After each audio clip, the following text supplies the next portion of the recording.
Hey everybody, thank you so much for joining us on the live stream. We are so excited. It is National Rehabilitation Awareness Week, and we are right inside the Recreational Therapy Department, and we have a full house getting interviewed here, which is awesome. You can see we got the quad boxes going. We got a total of 5 people with us, and we're all in the same room, so you're going to see us kind of looking around. And also, we got bandanas. We got some cool, like, fringe. We got some awesome denim over here in plaid. It is Spirit Week for Rehab Week, and we were celebrating Western Day, and as you can see, I did not participate, which is unfortunate. But we're going to go around the circle and just introduce everybody, because we've got quite an awesome lineup here. We've got recreational therapy, music therapy, and art therapy, all talking about how we can benefit patients and just celebrate the work we're doing for Rehabilitation Awareness Week. So we're going to start to my left, but it's the bottom right, I think, over that way. Hi. Libby, if you just want to introduce yourself and just tell us what you do within the Recreational Therapy Department. Sounds good.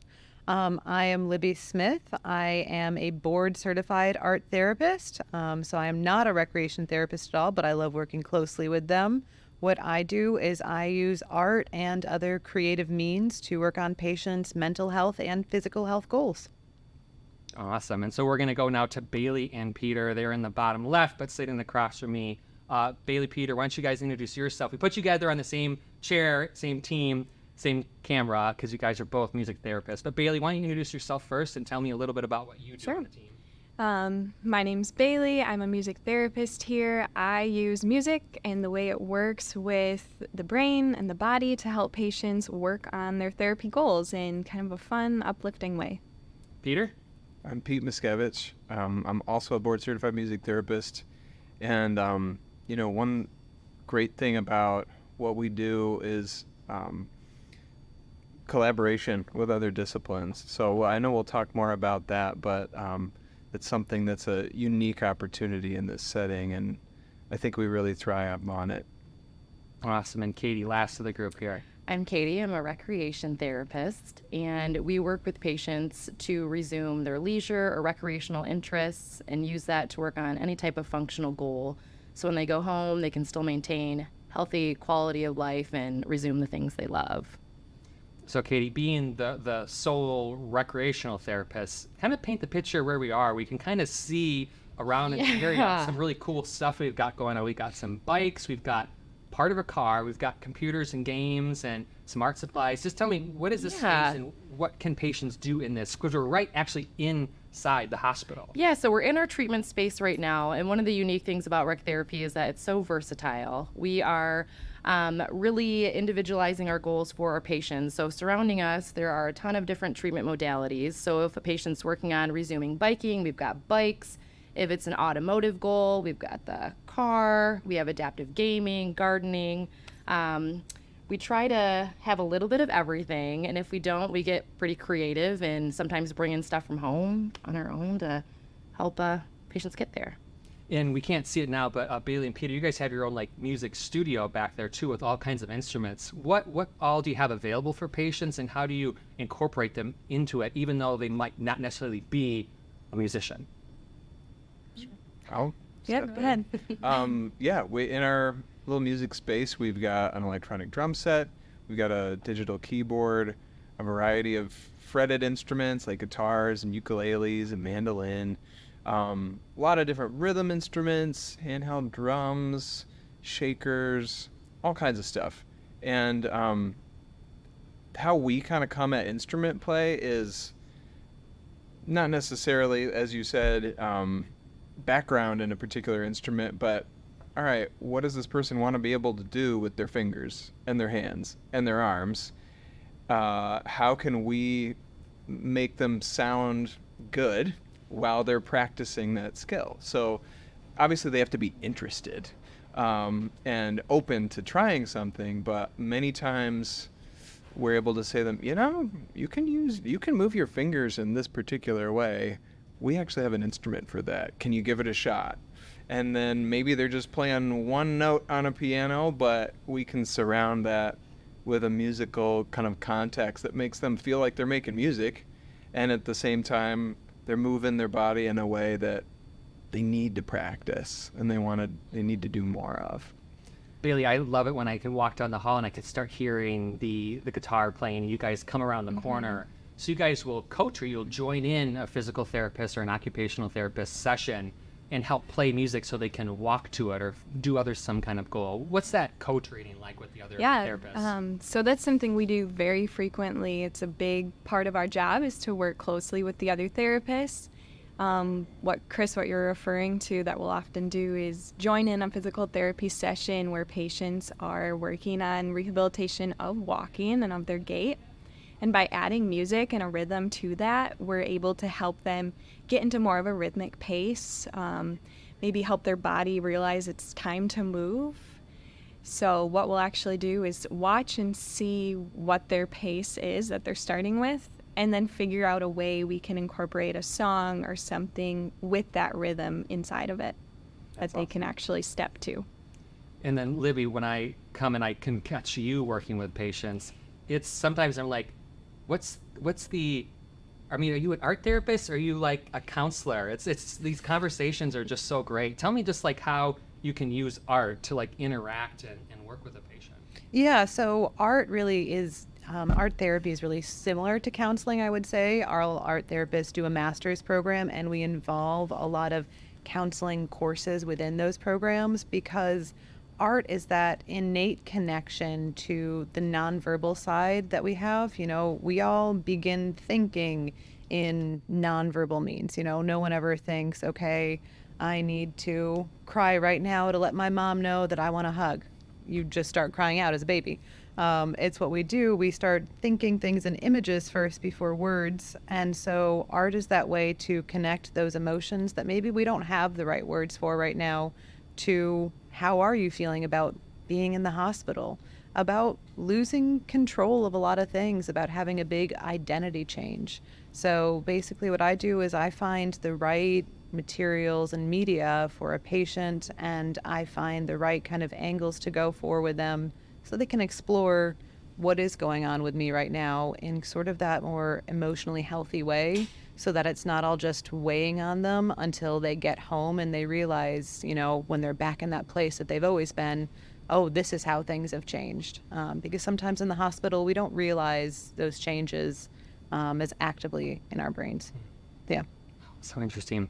In Katie, you we talked about what happens in this room. Yeah. But so many of you guys go outside of the room. Tell me about some of the fun excursions. I don't even know if that's the right word, but the things Yeah. that you in the hallways or outside of the building. Fun things that Sure. you've done and some of the other therapists have done. Yeah, so we do engage patients in community outings. So if they're here for a longer length of stay, that might be something that's kind of intimidating to a patient. They might have been hospitalized for weeks or months, and so they might not have the confidence to be able to go back out, go out to dinner, or go to like Frederick Meyer, go to the movies. So we help kind of bridge that gap, get them there and practice while they're with us in therapy, talk about accessibility, have them work on, like maybe public restroom use. So when they discharge and they go home with their loved ones, they have that confidence back and they're able to feel that they can get out and be social and do more. Then we have a lot of other treatment modalities that get us out of the space. We have our therapy dogs, so we go outside with them quite a bit. We're in the pool. I had someone out on a bike earlier this morning. The weather's still nice, so that's a plus. We went around the block. So a lot of different options for us, which is great. Tell us about the therapy dogs, because I don't want to. yeah. You guys are all popular and awesome, but I think Yeah. sometimes the canines get the most favorite. Tell me They're the about those and favorites. what's different, because it's not just a therapy dog; it's a Yes, an animal-assisted therapy dog. So these dogs are trained by Paws with a Cause. They've been specifically trained to work with patients one-on-one to help the patient reach their goals. So it's torture when we're in the hallway walking with the dog. They have the vest on, and no one else is supposed to talk to them or pet them because they have a job to do. So if our patients have pets at home, they might be working on return to pet care tasks specifically, or it could be something completely different. Patient might be working on like strengthening an arm or working on walking the dog again or something related to vision. But the dogs are great. So we have two of them, Vandy and Faith. Peter and Bailey. I find it so exciting in the way that you guys work with patients, and I hear these stories of this new thing that they're able to do. Have there been any recent success stories that you guys have seen that music has helped bring out? Do Do you have a one hard- on the top of your head? Do you? I gotta think. I just had a cool session yesterday where there's this gentleman. He's here for a impairment related to his spinal cord, and so he's just starting to be able to move his fingers again. And he's not a guy who ever played an instrument before, but just a guy who likes listening to music and is open to trying new things, which is just like perfect blank slate, right? Just, hey, they're ready for anything. And so our current intern Bella was able to use a little app on our iPad. A lot of people have used it as a game. It's called Magic Piano. And but how we use it is like a very touch-sensitive piano key. So even this gentleman was really only able to move his thumb maybe that distance. But with the touchscreen, it doesn't matter how much distance you're able to get, as long as you're able to touch the screen and move your thumb off. So he was able to play through this like Bach piano prelude just by repeatedly moving his thumb off and on. And all we had to do was hold the iPad in the right position, and he was independent with it. And he was just kind of, he had this feeling like, hey, I'm making music. And it's almost like we tricked him into doing a bunch of reps with his hand. And I love that for so many reasons, because not only are we kind of making music like a possibility for him, we're giving him access to something that maybe he wouldn't have considered for himself. But then there's that underlying kind of functional aspect too. So I feel like it's always the sweet spot when we get that kind of aesthetic payoff of making something that sounds beautiful and that functional and having them click. And that's what we're always aiming for. Some days it works better than others, but I love how you said tricked, like I tricked my patients. Because it's not like we're not tricking them, but I hear pediatric therapists say that a lot. That they're like, the kids don't really know they're doing therapy when they're doing it. Bailey, what about you? Like, I want to kind of go back into like your backstory too. Like, what got you motivated or inspired to become a music therapist? Was it something that happened, or just where'd you find that? Yeah, I think for me, I've always been involved in music. As a little kid, my mom had us in piano lessons, and we were involved in clubs where we were actually playing music at nursing homes and different things. So it's always been a part of my life in some way. And then personally too, music became something very therapeutic for myself into like my teenage, young adult years. So when I realized I could use that to help other people. I'm also a huge nerd, so I loved like all the science classes in high school and knew I wanted to be in healthcare, but I didn't want to be in healthcare, so it just like fell into my lap and was the perfect fit. Being a nerd must be a requirement for our department. Oh yeah. There's a Pretty little sure, dash of yeah. nerd for all of us. Yeah. I also feel like because we are, we're always kind of trying to keep our heads up for something we can use in therapy, that it's almost like we just maybe look at the world through that lens. Like, I can't hear a song with a steady beat without like whipping out my phone and putting it into my metronome and be like, I could use that for a walking song. Give me a second. Okay, I'm good. Hey.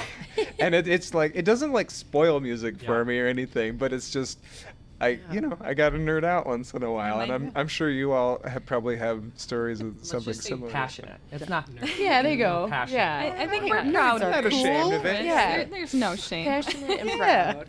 Libby, what about you? Like, have you had any recent success stories that like you were a breakthrough with a patient that art helped bring out? Yeah, I like to say a lot. I think I'm probably one of the meanest employees or therapists at Mary Free Bed because I really love it when I make patients cry. I'm very cool. Halloween is perfect. I'm a true witch. But I think the reason that is I had a patient recently who was here, and rest of their life will involve a major physical change, and major, adaptations will be needed for the rest of their life as well. And this patient was no longer using their arms, and that was a really hard thing to process and swallow, and was getting close to going home. And I was referred, And I started working on mouth painting with this patient, which is where you hold the paintbrush in your mouth. And we worked through, okay, how do you move it with your tongue, things like that. And we started working on some emotional processing pieces. So talking about, okay, let's make a painting of if your emotions were weather, what would that weather look like right now? How does that feel inside and things like that. And we had this moment where the patient, said that they needed a break, and I helped them take the paintbrush out of their mouth and just said, I've just accepted what my new reality is. I'm not entirely thrilled, but I've accepted it, and was just crying. And I was like, that, really impacted me, because I'm like, I get to be here for the rehabilitation part of this is the beginning of that acceptance journey. It is by no means the being an end. A lot of my patients will need continued care, especially in that mental health aspect afterwards. But to have that moment to say, okay, let's get you to that acceptance part. Let's get you to that part where you can actually start dealing with the things. That's just amazing to have the honor of being involved in that for anyone's life. So I love it here for that reason. Oh, Libby, I appreciate you sharing that. So this has been so much fun, everybody. We are talking for National Rehabilitation Awareness Week. We're going to wrap up this interview here in just a second, but I want to do a quick speed round. I want you guys all to tell me if there's somebody out there who's thinking about going into healthcare. I want you to tell me why they should go into your discipline. So, Okay. Katie, why should someone be a rec therapist? Okay, I think because you really will enjoy the people you work with. You have such a versatile, wide range of treatment modalities you can do. No day looks the same. So I'd say go for that. And you do something fun and enjoyable every day. Awesome. Pete, why should someone be a music therapist? I just gotta say, I gotta link our professions, because we're all here under the umbrella of, in the rec therapy department, because we're all creative problem solvers. So For sure. we're integrating, what we know about our treatment modalities in terms of research and our clinical experience. But just like Katie said, it's connecting with patients for their betterment and applying our skill sets, our knowledge to their circumstances to meet them where they are. And music is amazing. So why would you not want to use music in the service of people? Awesome. Bailey, sell me music therapy. How to add to what Pete already said. Ditto, right? Yeah.